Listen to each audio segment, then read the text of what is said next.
It was a dark, rainy night, and I was alone on the road, trying to reach my next destination before dawn. The heavy rain made visibility almost zero, and my truck's headlights only illuminated a few meters ahead. It was after midnight when I saw something on the side of the road. It was a woman. She was standing there, completely soaked, waving desperately. She wore a white dress, which seemed out of time, as if it was something from decades ago. My instinct to help spoke louder. After all, what would someone do alone in the middle of that storm? I pulled over the truck and rolled down the window. I asked if she was okay, but she didn't respond. He just nodded and climbed into the cabin. I felt an inexplicable chill when she entered, but I ignored it. I thought it was because of the cold and the unusual situation. She sat in the passenger seat, silent. I felt uncomfortable with the silence and asked where I should leave her. Without looking at me, she murmured the name of a city that was about an hour away. I continued driving, but that strange feeling wouldn't leave me. The woman seemed distant. After a while, I looked to the side to try to start a conversation, but she wasn't there anymore. The bench was empty. I stopped the truck on the shoulder, my heart racing. I looked back, outside, everywhere. How could she have disappeared? The doors were locked. I arrived in town and told some residents what happened at a gas station. That's when they looked at me with an expression of astonishment. An older man approached and said, "You are not the first to see this woman.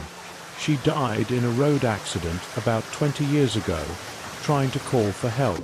After that night, I avoid driving that route, especially when it rains. I don't know who or what got into my truck, but I will never forget her eyes, empty and frighteningly cold." It was late at night, and I was almost out of fuel. The road was deserted, and the nearest gas station seemed miles away. The tank gauge was already on reserve, and I started to worry about the possibility of being stuck in the middle of nowhere. That's when I saw a gas station up ahead. It looked old, but the lights were on, and the sign said it was open. I felt immense relief. I pulled over the truck, turned off the engine, and got out. Everything was silent except for the sound of crickets and the wind. I grabbed the hose and started pumping gas. As the tank filled, I looked around. There was something strange about that place. The main building looked worn, as if it had been abandoned for years, but the pumps were working perfectly. I thought maybe the owner was careless or was renovating the place. After filling up the tank, I went to the door to pay. I pushed the entrance, but it didn't move. I looked out the window and saw that the inside was dusty, full of empty shelves. It looked like no one had worked there for a long time. My heart started to race. I walked back to the truck, trying to stay calm. Maybe I was mistaken and the payment was automatic, or something like that. I started the engine and accelerated, but the feeling that something was wrong wouldn't leave me. The next day, when stopping in a nearby city, I mentioned the station to other truck drivers. One of them looked at me, visibly disturbed, and said, "Did you stop there? That place closed over 30 years ago. It burned down after a fire, and no one ever reopened it." My stomach turned. I was sure of what I had seen.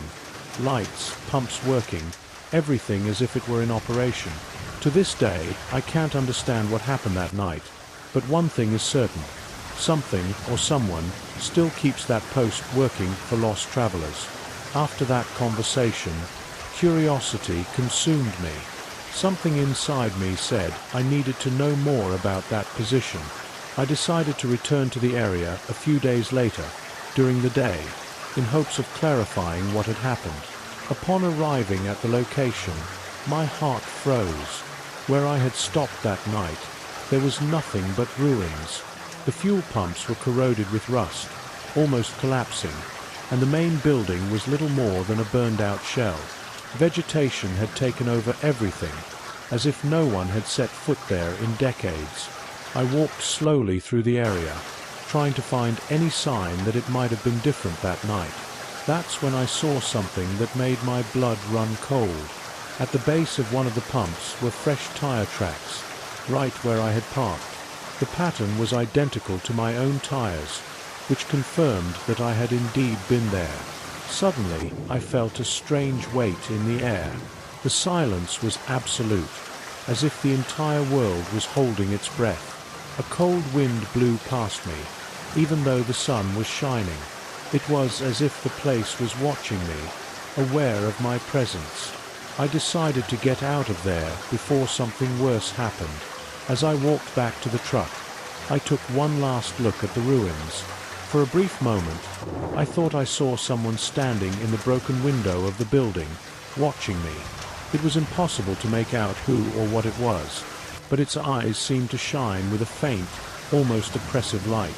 After that day, I did everything I could to avoid going that route again. I don't know if the post was a warning or a trap, but I'm sure that something in that place is still stuck between the past and the present. It was a long trip, and I was carrying a rather peculiar load, old furniture from a deactivated hospital.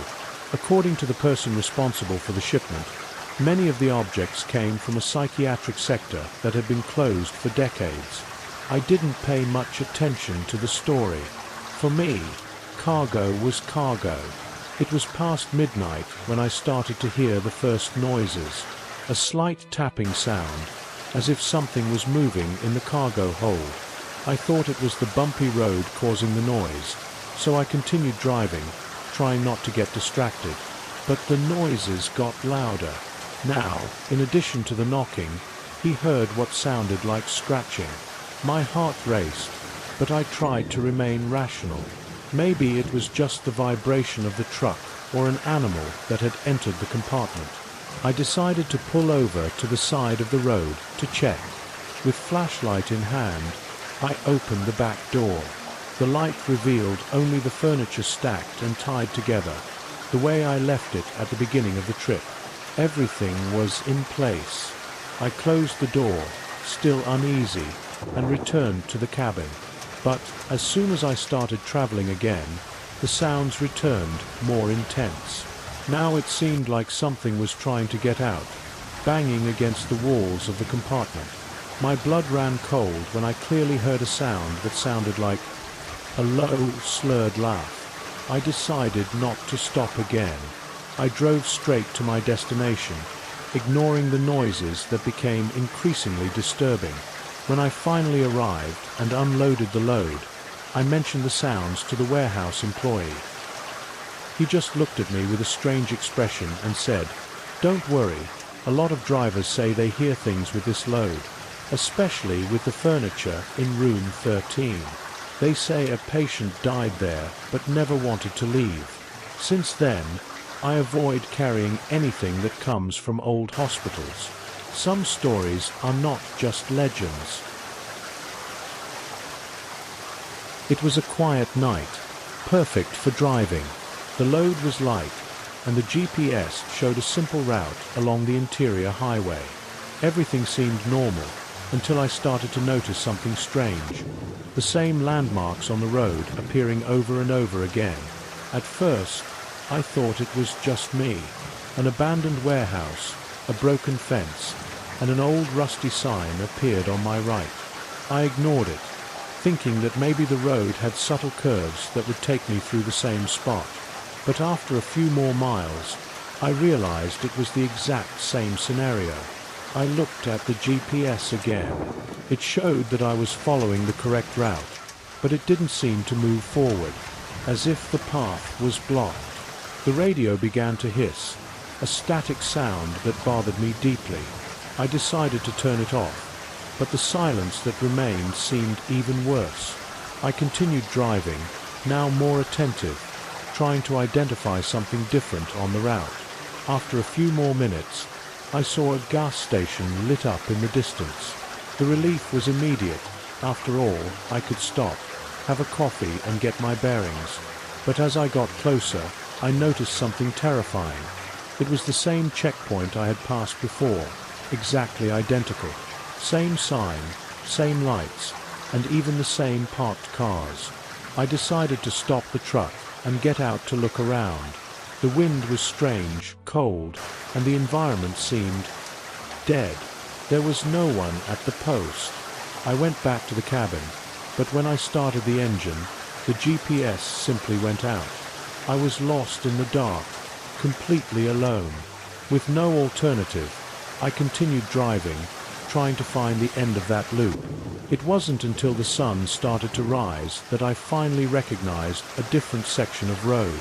I don't know how long I spent stuck in that loop, but since then I've avoided driving at night on deserted highways. Some roads have a way of keeping you close, like they never want to let you go. After finally escaping that bizarre loop, I thought the worst was behind us. However, something continued to bother me. Even though dawn brought some relief, the feeling of being watched didn't go away. I looked in the rearview mirror several times, but all I saw was the empty road and open fields. Still, it was as if there was something right behind, hidden just out of sight. I decided to stop at the next gas station I found, a small and simple place, but clearly in operation. The attendant, a grey-haired man, seemed friendly. I asked if he knew the area and mentioned the road I got lost on. When I finished explaining, the smile on his face disappeared. "This road has a strange reputation, my friend," he said, looking out as if he expected to see something. "Many drivers complain about the same thing. They get stuck in it, turning around without moving. Some say it's as if time doesn't pass. Others report hearing voices or seeing figures in the distance." My heart accelerated when I heard that. I hadn't seen anyone or heard voices, but the loop was enough to terrify me. I asked what could cause this, and he shrugged, but told a dark story. They say that many years ago, a truck driver disappeared on that route. He was found weeks later, but what was left of him was just the truck and the tire tracks, as if he had disappeared into thin air. Since then, the road seems to have a mind of its own. I thanked the man and continued my journey, without looking back. Now, every time I hit the road, I carry with me an uncomfortable certainty. Some routes are not just paths, they are traps waiting for someone to capture.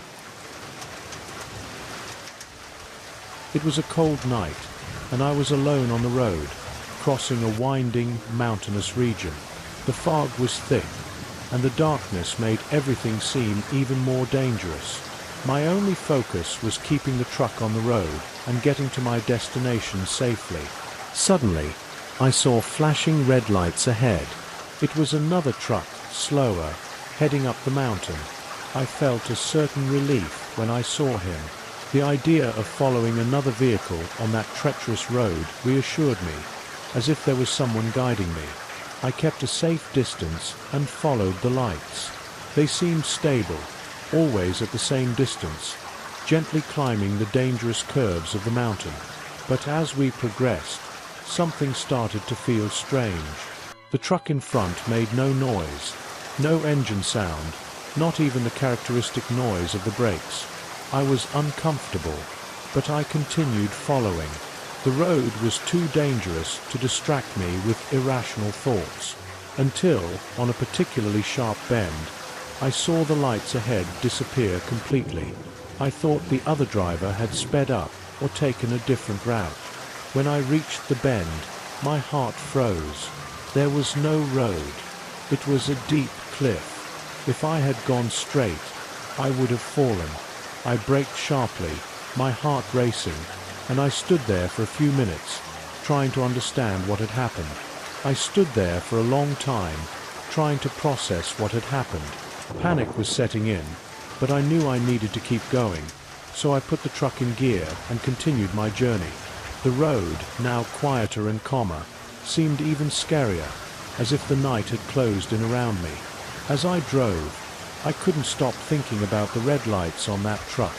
I was sure I was following a real vehicle, but at the same time, It seemed impossible that it would just disappear like that. I looked in the rearview mirror, as if I expected to see something, maybe the truck coming back or appearing behind me, but nothing, just the empty road and the darkness. The feeling of being followed did not disappear. The sound of my truck's engine seemed muffled, and the tension in the air was palpable. I knew something wasn't right. The radio began to fail, and for a moment I heard nothing but static. Then suddenly, a strange voice cut through the sound, but it was a voice that made no sense at all. She wasn't human. It was as if he was speaking in a language I didn't recognize. The hair on the back of my neck stood up. It was then that I finally saw a city in the distance. The dim streetlights brought me a feeling of safety, and my body relaxed a little. When I stopped at a gas station to refuel the next day, when discussing the incident with other truck drivers at a gas station, one of them said, "I've heard that story before. They say that truck is a spirit that appears on these roads. It guides distracted drivers straight to their death." Since then, I have avoided mountain roads at night. I still don't know what I saw that day, but something, or someone, seemed to be waiting for me to make a fatal mistake.